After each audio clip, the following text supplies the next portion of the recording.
नमस्कार, मैं हूं आपके साथ अली मतर। खबर दोपहर की शुरुआत बड़ी खबर से करते हैं। पटना से इस वक्त एक बड़ी खबर आ रही है। सीएम के दिल्ली दौरे पर सांसद ललन सिंह ने बड़ा बयान दिया है। उन्होंने कहा है कि सीएम निजी यात्रा पर दिल्ली जा रहे हैं। अपने आंखों के इलाज के लिए मुख्यमंत्री नीतीश कुमार दिल्ली जा रहे हैं। मंत्रिमंडल विस्तार से इस यात्रा का कोई लेना देना नहीं है। मंत्रिमंडल में शामिल होने पर सांसद ललन सिंह का बयान भी आया है। मंत्रिमंडल विस्तार पीएम मोदी का विशेषाधिकार है। तो कयास, मुख्यमंत्री को दिल्ली जाना है, क्या कार्यक्रम? कि मुख्यमंत्री जी को दिल्ली जाना है कि नहीं जाना है, ये अलग सवाल है। लेकिन जहां तक मंत्रिमंडल का विस्तार है, ये आदरणीय प्रधानमंत्री का विशेषाधिकार होता है। प्रधानमंत्री जब चाहेंगे उसका विस्तार करेंगे। अब कोई भी चीज को अटकलबाजी पर थोड़ी चलता है राजनीति। मुख्यमंत्री जी को दिल्ली जाना है, जो हम लोगों को जानकारी है कि वो अपने निजी यात्रा पर अपनी चिकित्सा के लिए दिल्ली जा रहे हैं। अब वो अपनी चिकित्सा के लिए दिल्ली जा रहे हैं तो उसको मंत्रिमंडल विस्तार से जोड़ना यह कहीं से वाजिब नहीं। मंत्रिमंडल विस्तार पूर्णतः आदरणीय प्रधानमंत्री का विशेषाधिकार है। कब करेंगे, नहीं करेंगे, करेंगे, ये उनका विशेषाधिकार है। इसके लिए कोई मुख्यमंत्री जी को या किसी को भी उसमें कहाँ हस्तक्षेप करना है। जब प्रधानमंत्री जी को लगेगा कि किसी से कोई विचार करना है, समझना है, सोचना है, तब वो प्रधानमंत्री जी करेंगे। आज की तारीख में मेरी जानकारी में, जहां तक मुझको जानकारी है, मुख्यमंत्री जी अपने चिकित्सीय सलाह के लिए वहां जा रहे हैं। भी मंत्रिमंडल में शामिल हो सकते हैं। अरे ये तो प्रधानमंत्री जी का हमने कहा कि विशेषाधिकार है। वो किसको शामिल करेंगे, किसको नहीं शामिल करेंगे, कौन पार्टी को लेंगे, नहीं लेंगे, पार्टी के नेताओं से बात करेंगे, पार्टी के नेताओं से परामर्श करेंगे। तो जब प्रधानमंत्री जी को करना होगा तब करेंगे। आज की तारीख में ऐसी कोई बात नहीं है, ये सब अटकलबाजी। और जेडीयू के राष्ट्रीय अध्यक्ष आरसीपी सिंह का बड़ा बयान आया है। जब भी केंद्रीय मंत्रिमंडल का विस्तार होगा, जेडीयू शामिल होगी। जेडीयू के शामिल होने पर कोई कंफ्यूजन नहीं है, संख्या पर कोई विवाद नहीं है। समय आने पर बातचीत होगी और हर चीज में फॉर्मूला नहीं होता है। आरसीपी सिंह ने यह बयान दिया है। चिराग पासवान पर आरसीपी सिंह का बड़ा हमला भी सामने आया है। चिराग अगर शेर का बेटा है तो पशुपति पारस शेर के भाई हैं। चिराग ने पहले कहा शेर का बेटा है और कल कह दिया मैं अनाथ। हिंदुस्तान में मैंने कभी नहीं सुना शेर भी अनाथ हो सकता है।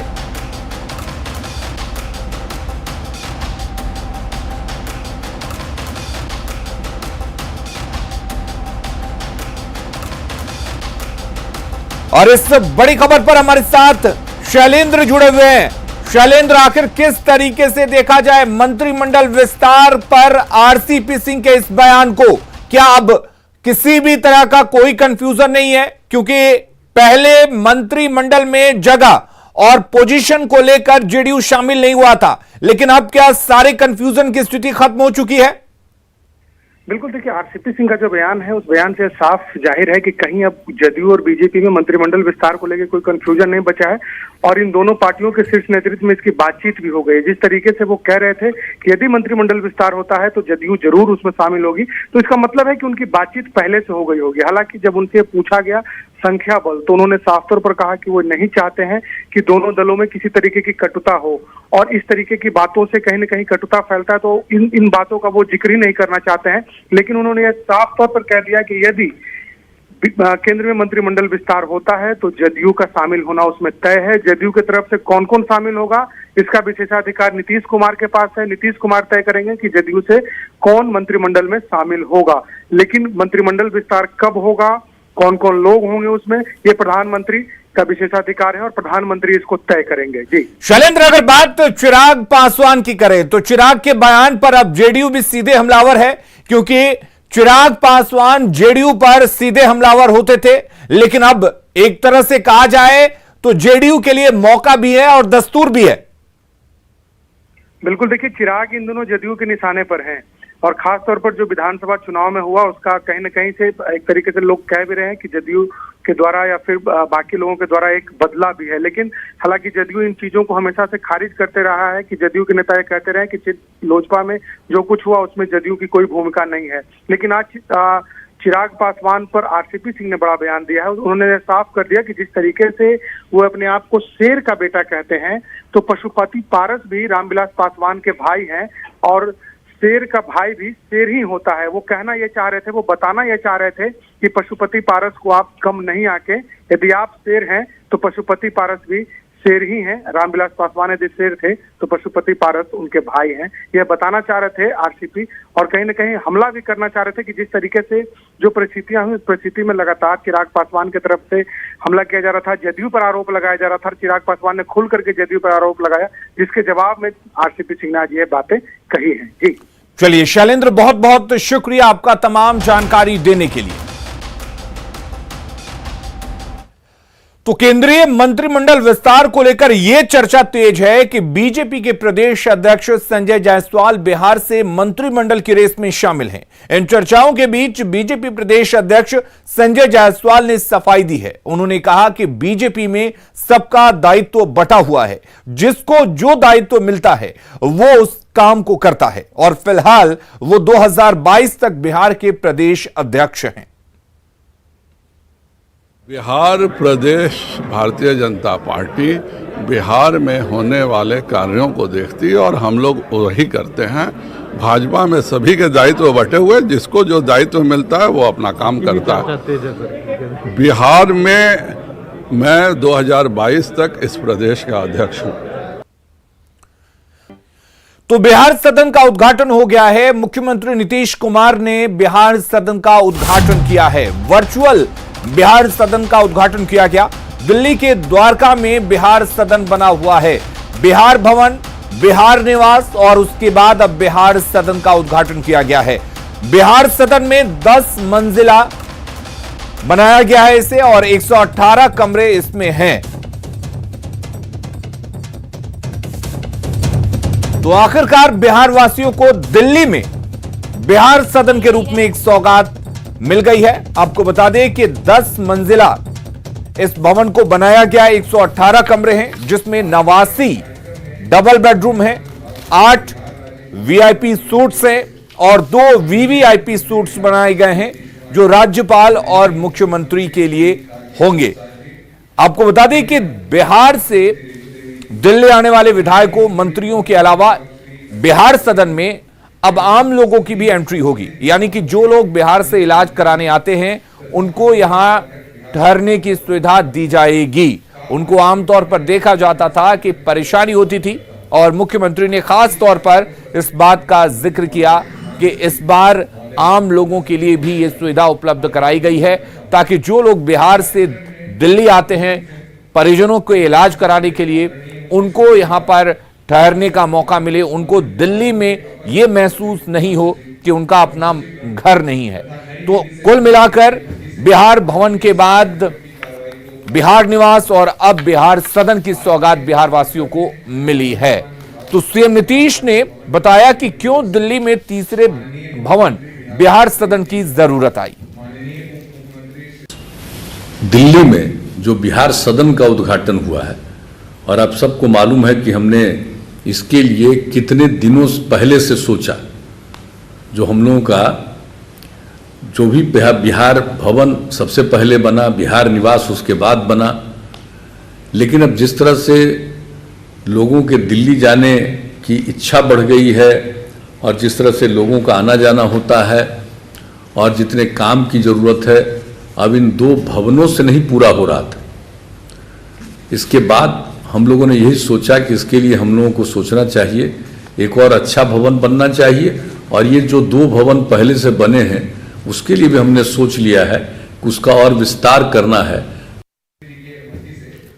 और देश की राजधानी दिल्ली में बिहार के तीसरे भवन यानी बिहार सदन की खासियत भी मुख्यमंत्री नीतीश कुमार ने बताई।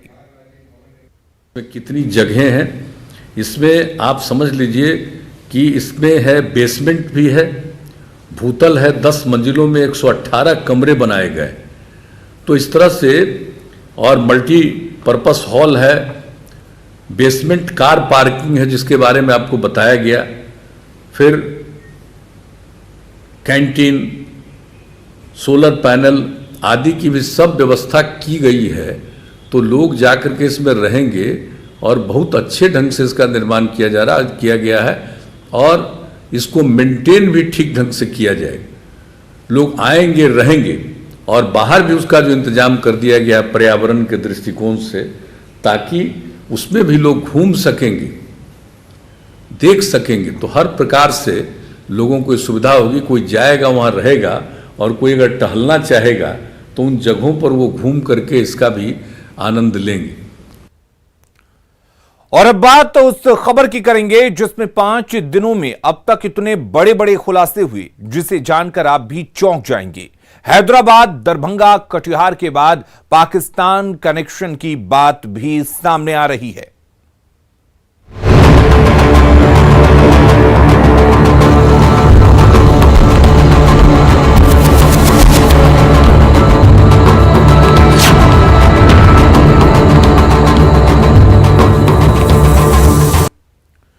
तो दरभंगा ब्लास्ट से जुड़ी बड़ी खबर आपको बता दें। दरभंगा जीआरपी के 2 टीम इस पूरे मामले की जांच कर रही हैं। एक टीम फैजाबाद में है, जबकि दूसरी टीम सिकंदराबाद में जांच कर रही है।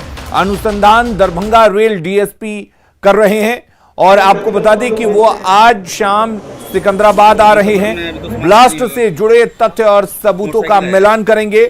दरभंगा ब्लास्ट के खुलासे के लिए आज बड़ा दिन हो सकता है। आज जीआरपी की टीम के हाथ सीसीटीवी फुटेज भी आएगा और सीसीटीवी फुटेज से पार्सल भेजने वाले की पहचान होगी। एफएसएल की जांच रिपोर्ट भी आज ही आने की उम्मीद है।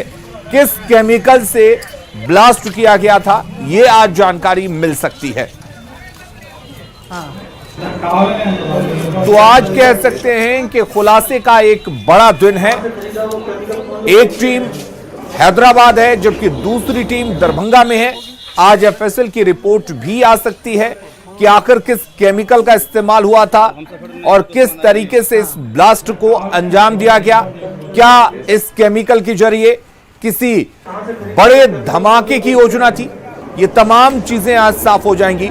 वहीं आज सीसीटीवी फुटेज भी मिल जाएगा सिकंदराबाद से, जहां पर यह तय हो पाएगा कि आखिर कौन था वो शख्स जिसने हैदराबाद से इस ट्रेन में ये पार्सल बुक कराया था। और उसका चेहरा सामने आने के बाद से कई और खुलासे होने की उम्मीद है।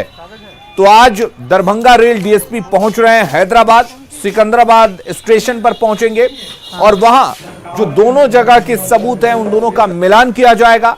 उसके बाद कई खुलासे हो सकते हैं।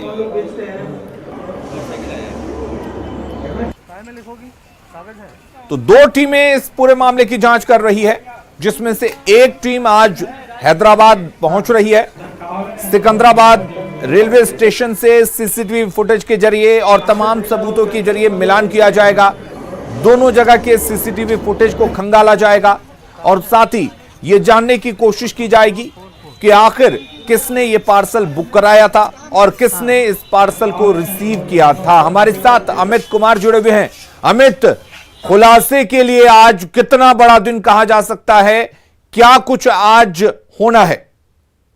देखिए अलीम, इस पूरे मामले में जो जांच जो है वो 3 स्तर से चल रही है। एक जो है वो तेलंगाना पुलिस जो है, तेलंगाना एटीएस वो जांच कर रही है। दूसरी तरफ जो है दरभंगा जो है रेल जीआरपी जो है वो भी अपने स्तर से जांच करिए, बिहार एटीएस भी जांच करिए। तीनों पहलू से जांच जो है वो की जा रही है।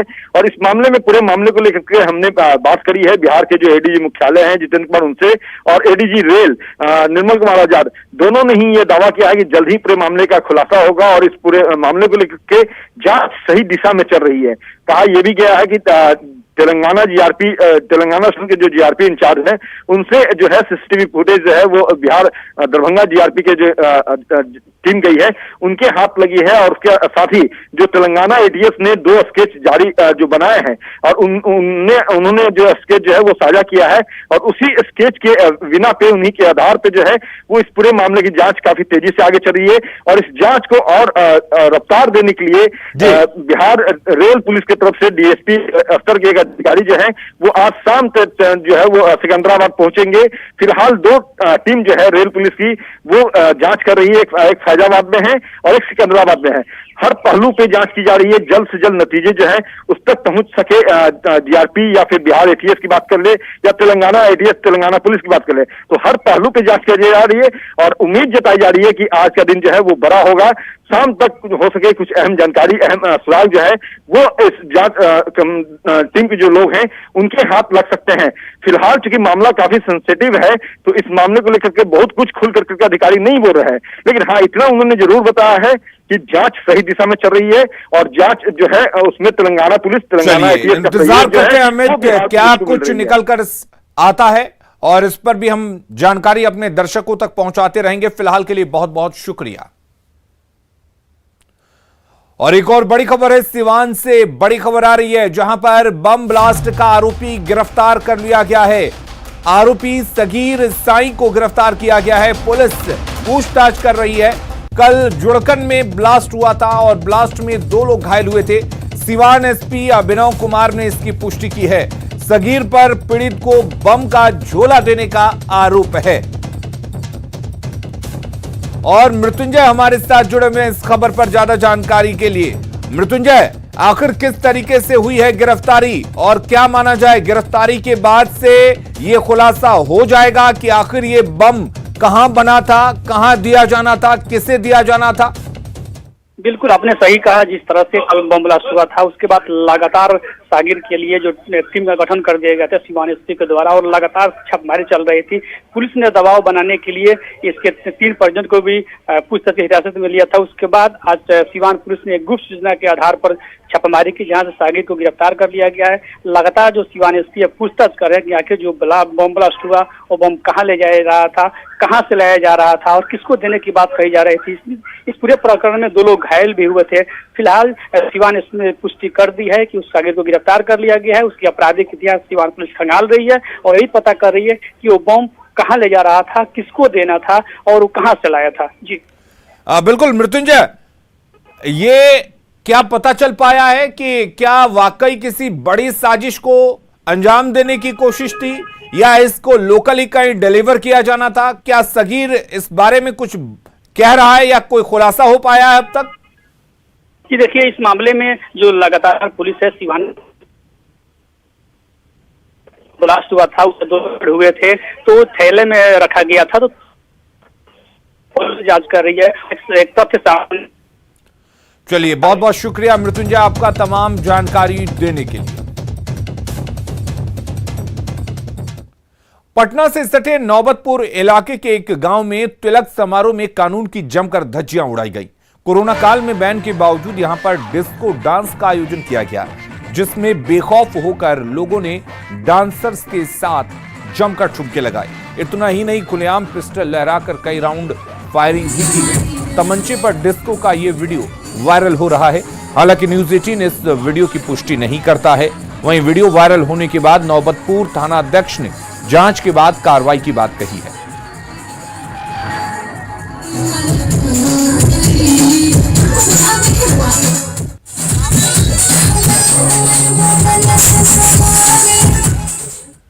कैमूर के मोहनिया में प्रेम प्रसंग से नाराज लड़की के परिजनों पर लड़के के पिता को गोली मारने का आरोप लगा है। लड़के के पिता की हालत गंभीर है और उन्हें अनुमंडल अस्पताल मोहनिया में भर्ती करवाया गया है।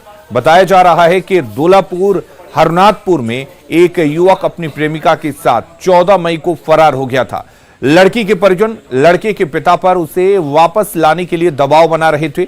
1 महीने से अधिक समय बीतने के बाद भी जब लड़का लड़की वापस नहीं आए तो लड़की के परिजनों ने लड़के के पिता पर हमला कर दिया। खबर यह है कि लड़के के पिता को 5 गोली मारी गई। वहीं गोलीबारी में एक अन्य व्यक्ति भी घायल हो गया। पीड़ित पक्ष ने मोहनिया थाने में शिकायत दर्ज कराई है। मारा कि उसके नबान है, उसके देहात में एक लड़की हमारे लड़के का शादी का दिन रखा गया था। 11 को 12 को हल्दी था, थाना से परमिशन भी लिए थे, लेकिन वो प्रेम प्रसन्न में भाग गया लड़की को लेकर। लोकनाथ नाम की लड़की थी और उसके भाई मनोज कुमार। वैसे हमारा घर, हमारा विद्यार्थी का इज्जत गया है, हम उनको गोली मारेंगे। 2 दिन से खोज रहा था, लेकिन हम ना पहुंचे नहीं, और आज हम मिल गए, बस सामने आके गोली मार दिया। भोजपुर में स्कूल बूचड़खाने बन गए हैं। बड़हरा से आई ये तस्वीर शिक्षा के मंदिर में इसकी बानगी को बयां कर रही है। कोरोना काल में बंद स्कूल की ये तस्वीरें अपने आप में कई सवाल खड़े कर रही हैं। वायरल हो रहे वीडियो में देख सकते हैं कि कैसे मुर्गे क्लासरूम में दौड़ रहे हैं। वहीं गैस पर एक बर्तन भी चढ़ा हुआ है जिसमें चिकन बनाने की तैयारी हो रही है। इस वायरल हो रहे वीडियो के बाद ग्रामीणों का कहना है कि गांव में एक शख्स की यहां बारात आई थी और बारात को स्कूल में ही ठहराया गया था, जहां की ये तस्वीरें वायरल हो रही हैं। हालांकि वीडियो वायरल होने के बाद शिक्षा विभाग पर बड़े सवाल खड़े हो रहे हैं।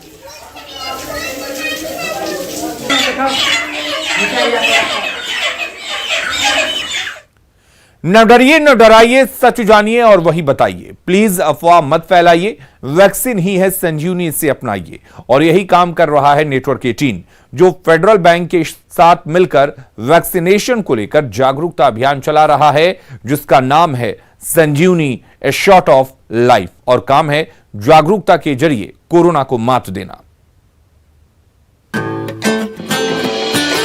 टीका लगा, जरा टीका लगा, जब अपनी बारी आए टीका लगा। हो ये जो ढाल सी है वो कमाल सी है, संजीवनी आई यहाँ। टीका लगा, जरा टीका लगा, जरा टीका टीका टीका टीका लगाया क्या? नेटवर्क 18 फेडरल बैंक संजीवनी गाड़ी भारत के कोविड प्रभावित जिलों में जा रही है। वैक्सीन के लिए जागरूकता फैलाने की हमारी इस मुहिम में आप भी अपना सहयोग दीजिए। चलिए आपको दिखाते हैं संजीवनी गाड़ी अब तक कहां कहां गई और आज कहां है।